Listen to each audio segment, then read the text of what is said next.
Afternoon, everybody.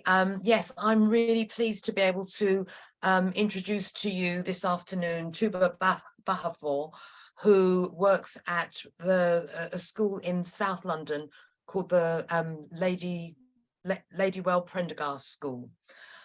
When I was in the school earlier this year, visiting Tuba and her team, I was really struck, first of all, by how tight her team was and how well they supported each other and picked up any issues that were ongoing as the children came in and said, whatever it was, oh, miss, I've forgotten my bag, or I've lost my pen, or whatever, the way in which they supported each other.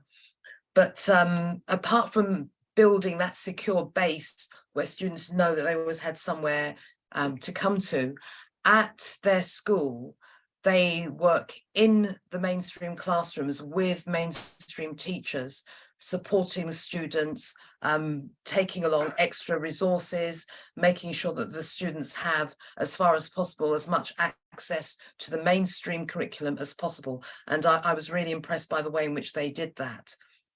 I was also struck by the fact that when Tuba and I were on a little learning walk, we went into a number of classrooms, a number of different subject areas, and several of the teachers that we saw were engaging in what I would call good EAL practice, in as much as they were also making sure that they were catering for children's language needs. They were allowing the use of different forms of translation, but in particular to develop their English skills, there was a lot of oral work going on. And certainly oracy was one of the features that I saw being developed in that school, developing children's language skills, but also developing their thinking, their cognition, and therefore, again, their ability to participate in the mainstream curriculum. Going back, after we'd had our learning walk, we went back into the department where Tuba works. And one of the things that really struck me was the library that they have there. They've got a massive collection of books, both fiction and non-fiction, and they really encourage all the students that they work with to come down to the department and to borrow books. And they do their best to promote a love of reading, so that as well as the sort of curriculum reading that they are necessarily obliged to do, they are encouraged to read outside of the curriculum, to read for pleasure. And again, this has a positive impact, I believe, on their development. So I'm not going to say too much more about the sort of cultural and linguistic continuity that Tuba provides, because I know that she's going to talk about that herself. But the high quality of that provision, again, was something that really, really struck me, with the number of very talented and famous international artists and musicians and other practitioners that they brought in, and also the fun they had from various celebrities. So hoping that I haven't stolen too much of your thunder, Tuba. Over to you. Can you hear me? Yes, we can hear you. Excellent. I'm trying to put the slideshow for some reason. And can you see my presentation now? No, you can't see. Okay, I'm sorry about this, but something, for some reason, I'll try to, oh, I don't know what's happening. It just made my Zoom. Okay, I don't know what's happening now. Let me make it bigger now. Yes, so I'm going to share my screen and share. Can you see it now? Excellent. Yeah. Excellent.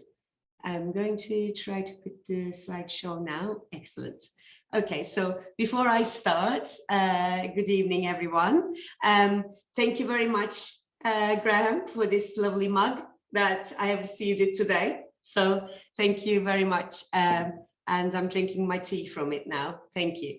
So just wanted to show you our wonderful team that Chiaka was mentioning. So as you can see, this is me. I'm actually, graduated from Istanbul University Business Studies, which had nothing to do with languages or linguism, but I have then done my PGC in MFL as a Turkish teacher.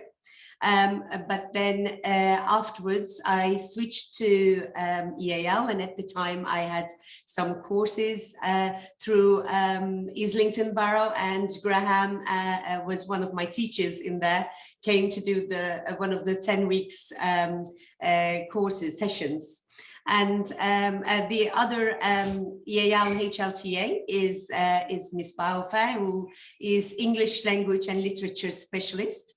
And she worked in SCN for 2 years, and therefore, I'm sorry, somebody is trying to get in. Sorry, Miss, I'm in the meeting. Thank you. Yeah, apologies, I'm still in school. So, and then our Romanian EAL LSA, Miss Dohi, who's been working in Romania as an EFL teacher. And then she's been with us for 4 years, and Miss Armes has joined recently. She's the Portuguese speaker, and she's done BA in international relations, and also MA. And so those are the languages that we speak. So why did we apply for this award? First of all, I wanted to verify and reward my team's extraordinary work, and also wanted to know the areas to develop, of course, because no one is perfect. And this is what we got from EAL Academy. So we have the EAL Quality Mark logo, which is at the moment on our website. And then this was our certificate. And this is the letter from Chiaka we received gladly, and as well as what she told about our lessons, she was also very pleased about our extracurricular activities in our school.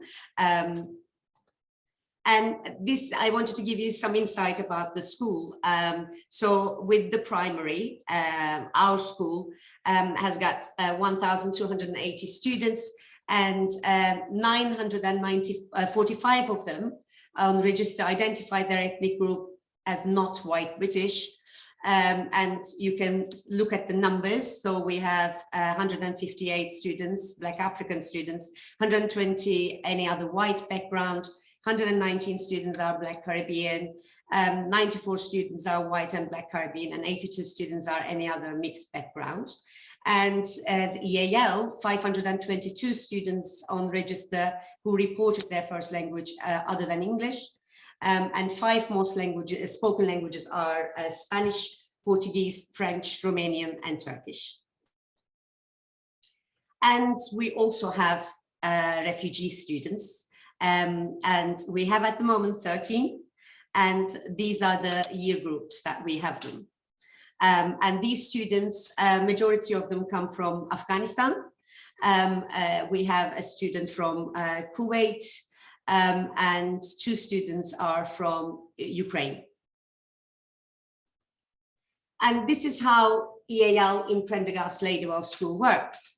So we attend all the interviews, mid-phase interviews. We are always there with the head of year, and we attend the interview. Then the next week on Tuesday, we have an induction hours, and then we meet and greet the students, and we take them in, we give them the initial assessment, we take them around the school, we find them a buddy, and then the rest of the day, they attend their classes. So there is no delay in them to get into their lessons and meeting with their teachers, apart from the 2 hours in the morning. Afterwards, after the initial assessment results, we're in Key Stage 3.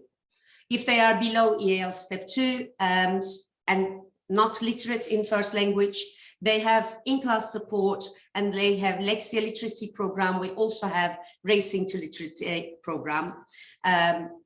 they go there, they have that. And then if they are literate in first language, they have Key Stage 3 EAL induction program, 2 hours per week, and for 12 lessons, so it's about 3 months. And then they get another assessment, and then they go back to their classes. And in-class support in core subjects continue with that, you know, in English, maths and science. If they are above EAL step 2, by the way, we use NASI's EAL steps. Sorry, I forgot to explain that to you. So above EAL step 2, we have partnership teaching, planning, and use of first language to support learning and in-class support. In Key Stage 4, below EAL step 2, study support 3 hours per week, and entry and support through language clubs for GCSEs, languages in heritage, well, GCSE level in heritage languages, and in-class support continues. So how do we support and make our refugee students feel welcome? We have exactly the, you know, academically, we follow our system. Pastorally, we do a lot more with them, of course. We attend meetings with students, refugee workers, and children protection officers to discuss students' issues and progress in the school. Our classroom door is always open to them, as Chaka mentioned before. They can come when they need a quiet space. We attend workshops, webinars, and insights to learn how to support refugee students' well-being.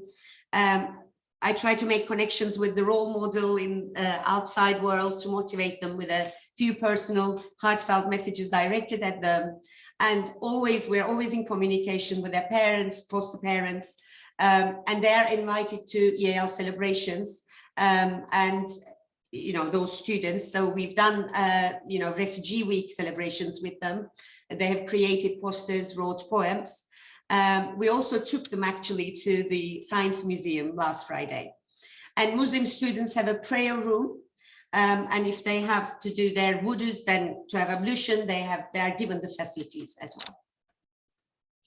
So we have a message from Mr. Mark Ruffalo here. And he was very kind. I wasn't expecting a video message, to be honest, but you know, email. I thought he would just send me an email message, but instead he sent us this message.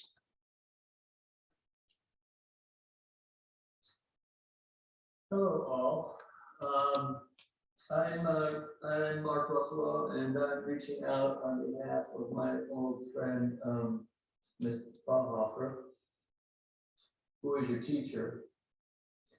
And I understand a lot of you guys are really coming from difficult places, war-torn places, and your families are not with you. And so I just want to say hello to you and welcome you to the West and our way of life. Many of us are descendants of immigrants ourselves here, and so you're welcome, although it might not always feel that way. And I just I want to praise you for your strength and your resilience to be here, to get here, and to be in school working. And I know it must be overwhelming for you, and I'm sorry that you're dealing with this at your young age. No difficulty in life doesn't come without some positive dimension to it. In every hardship, I believe there is a blessing, a gift. You won't know what that is right now. Some of it seems impossibly difficult to deal with. The loss of parents, the family members that are missing. These things are very hard. But I've come to believe through my own hardships that what doesn't kill you makes you stronger. the difficulties that you suffer make you more compassionate and more resilient, and show you how strong you actually are within you.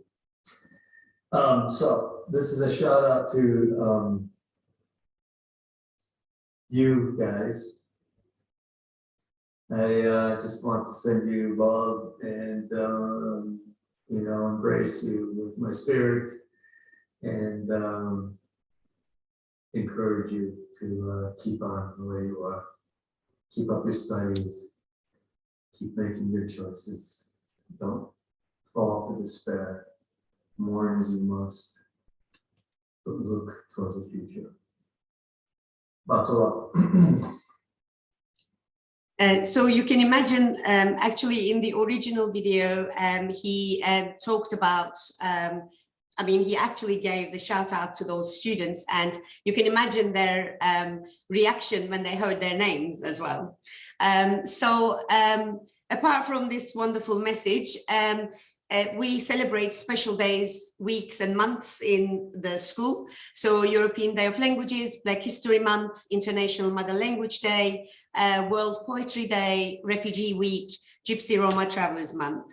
And we believe these, you know, students gain a lot from these multicultural celebrations, and they get to know one another, and they have they become more tolerant and more welcoming to other students. So in school events, some photos from our school events. So European Day of Languages with Hugh Edwards. He has visited, I don't know if you knew about him, but he used to be a French teacher in secondary school, in a secondary school. So we have collected all our French speakers, and he came in and ran a session with them, spoke about you know, the importance of languages and where they can use their language in England. Obviously in future. And we did World Poetry Day celebrations with the poet Anton Szwodzik. He came and ran a workshop, poetry workshop with our students. And we had a Skype interview with Baroness Meral Hussein Ece. Students learned about UK's political system and how things work in House of Lords.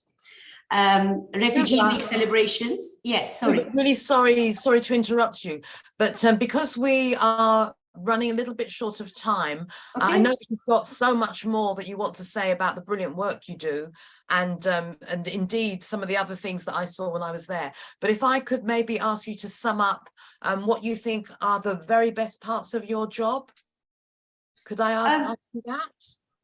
Well, obviously, I have already done that, in my opinion. So I've spoken about, you know, the extracurricular activities that we do, and they have been great for our students. And also, we've been doing the induction sessions, and students are you know, making accelerated progress when they finish the Key Stage 3 induction program. And in Key Stage 4, with the options, students are making great progress in their GCSE English language exams as well. So these are the you know, best parts of the job that we're doing at the moment as a team. So just wanted to sum up like this. Is that okay? Or would you like me to? Yeah. That's brilliant. That's brilliant. And I want to add just one thing that you were probably too shy to say, which is the number of times when, as we were walking around your school, the children would stop me and say, "Oh, Miss, are you here to see my teacher?" And they said over and over again how much they appreciated the things that you'd put in place, not only to make them feel welcome, not only to make their cultures and their languages feel valued, but also to do what you've just been talking about, to support their attainment, both developing English and developing skills across the curriculum. And that was something that they said that I was really, really impressed by, and that their genuine warmth and appreciation for all the work that you and your team do. So thank you very much for that. Right. I just wanted to add one more thing, is about the BBC Young Report Club that we run in the school.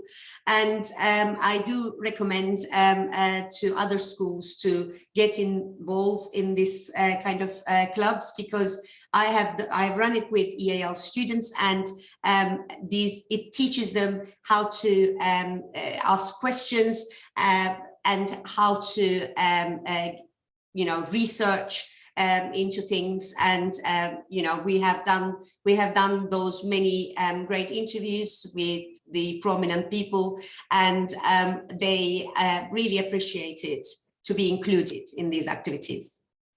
Absolutely. Thank you so much, Tuba. Thank you. Thank you.